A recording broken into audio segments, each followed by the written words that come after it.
There was a mountain village, small and hidden between tall forests and rivers. The people there lived simply, planting their crops, raising animals, and gathering together for celebrations. For many years they had known peace and joy, but one year everything changed. It began with heavy rains, at first a blessing for the fields, but soon a curse. The rivers swelled, bursting past their banks. In only a few days, floods swept through the valley, tearing apart homes, drowning crops, and cutting off the only road that led to the outside world. The villagers were trapped. Fear spread quickly. Families lost their harvests, food grew scarce, and many were left without shelter.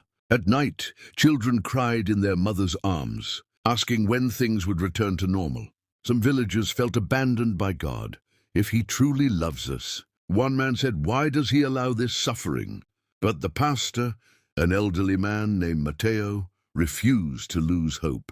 He gathered the people in the little chapel, the only building still standing after the flood. Though its walls were cracked and the roof leaked, it became their refuge. Standing before them, Matteo said with a trembling voice, brothers and sisters, I do not have answers for why this storm came, but I know this, God has not left us.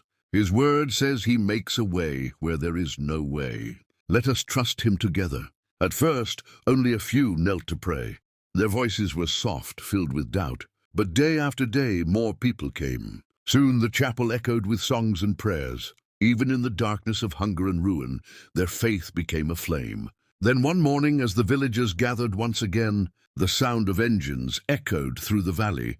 To their surprise, a convoy of trucks appeared, filled with rescue teams, doctors, and volunteers. They carried bread, rice, clean water, medicine, blankets, and tools. We heard of your suffering from a church in the city, one volunteer explained. They said God placed a burden on their hearts to help you. Tears flowed freely. Mothers clutched their children, men embraced one another, and even the elderly lifted their hands to heaven, whispering, thank you, Lord. But the miracle was not only in the supplies, it was in the change of hearts. Neighbors began to care for one another as never before. The baker baked bread and gave it away freely. Young men rebuilt the homes of widows. Women cooked meals and shared them with all.